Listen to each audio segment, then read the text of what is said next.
Les chiffres sont éloquents. Un salarié sur 5 a été contaminé par une maladie de type infectieuse sur son lieu de travail. C'est ce que révèle une étude sur la gestion du bien-être et de la santé des salariés. Le manque d'hygiène dans l'entreprise est donc source de maladies. Alors question, comment les maladies se transmettent-elles de collègue à collègue?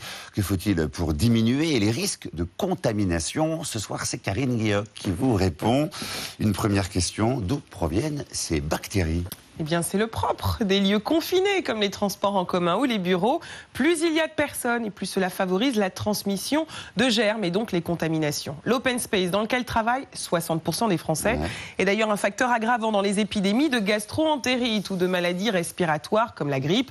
Et vous l'avez dit, Xavier, un salarié sur 5, des hommes en majorité, pense avoir contracté une maladie infectieuse sur son lieu de travail. Et la moitié des personnes ainsi infectées a dû être arrêtée. Une autre question, Karine, y a-t-il vraiment plus de bactéries sur un clavier d'ordinateur que sur des WC?